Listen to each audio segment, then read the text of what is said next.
Respected Chief Guest, Chairman, Correspondent, teachers and dear students, a very warm good evening, or I must say pleasant and cool good evening today, after I think a welcome respite from the hot sun after some time of the monsoon rains. It's wonderful to be in this special event.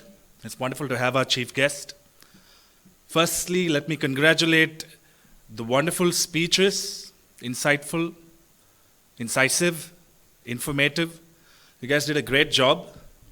And I think there was a bit of pulling of legs happening as well, Hasib. I've noted it down. Social emotional learning, the importance and why we want to do it in schools. I think the information and the importance is out there. What's special about the social emotional learning module that we are coming up with, right? It's the integration of cinema.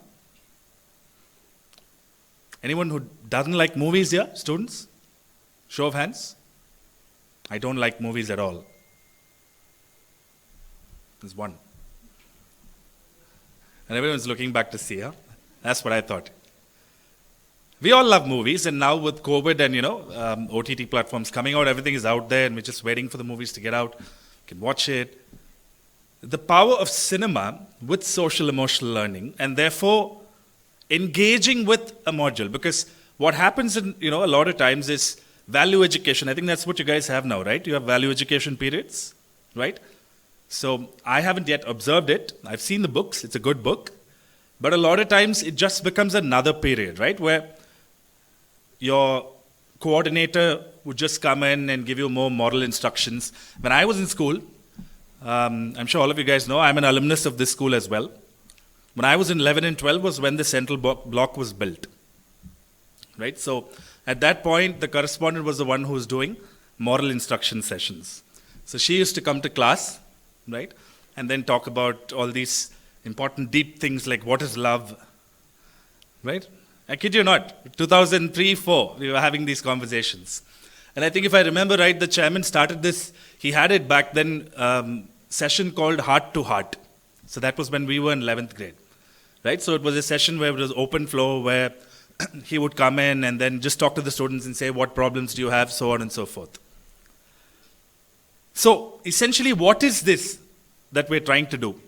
Social emotional learning is largely not to focus only on academics, which is what the world is moving towards, where you need to build social emotional skills, right? Why? Because most of the decisions that we make in life are really rooted in emotion, right?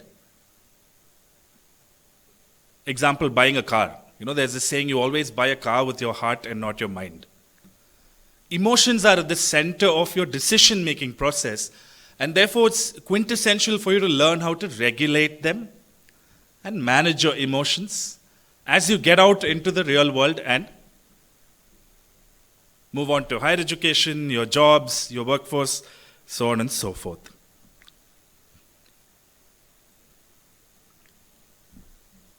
And it's become more pertinent today in a post-COVID world, right?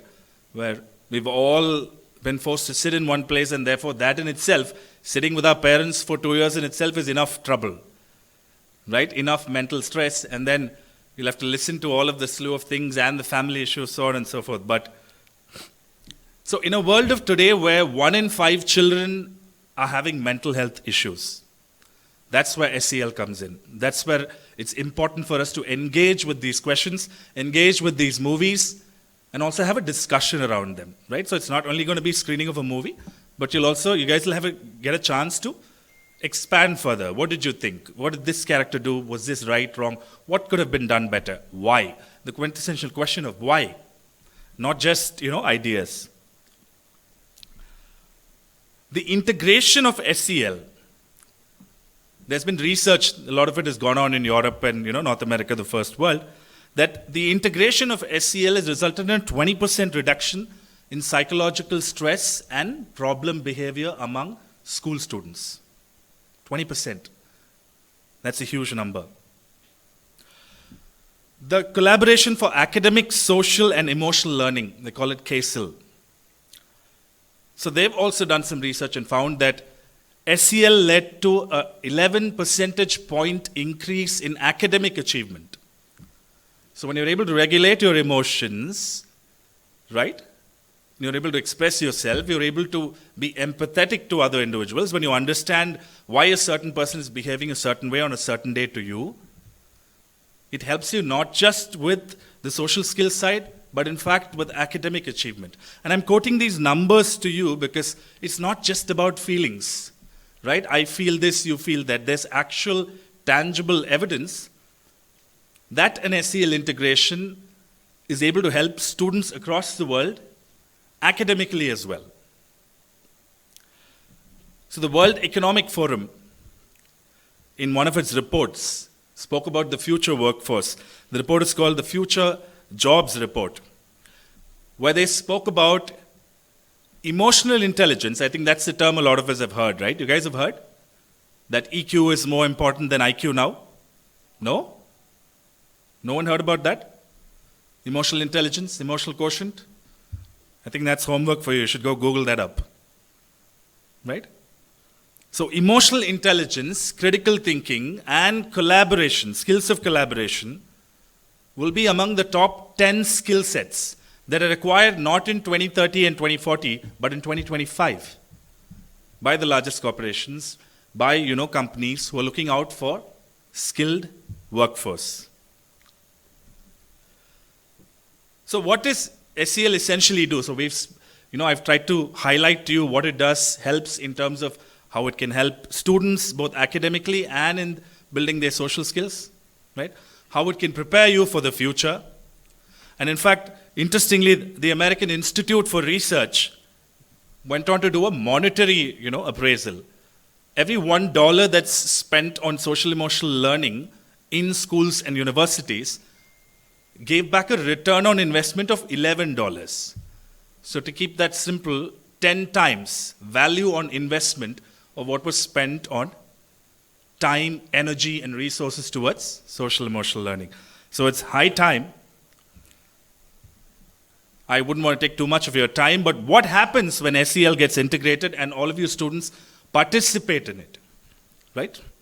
Purposively. It makes schools safer. You become more empathetic individuals. You understand humans better, society better. You might even start understanding your parents better. And one day suddenly your parents will think that, oh, my daughter is so calm and understands me far better than my husband anyway. Right? Potential possibility. What do we want to do at Sunbeam? This generation of school students that pass out. We don't want you to just be skilled at academics. Right? Of course, that is at the center of any educational initiative, whether it's school or higher education. But we want you to be academically excellent, yes, but equally, if not more important, to have the social and emotional tools to navigate this far and growing complex world. Right? That's the objective. That's why we're doing this. How many of you have heard of ChatGPT? How many of you have used it? Right. Some of the speeches coming in from there? Read about it. AI is blowing up. Even more important for us to, integrate these various human dimensions into this growing world. Thank you so much, and I wish you all the best.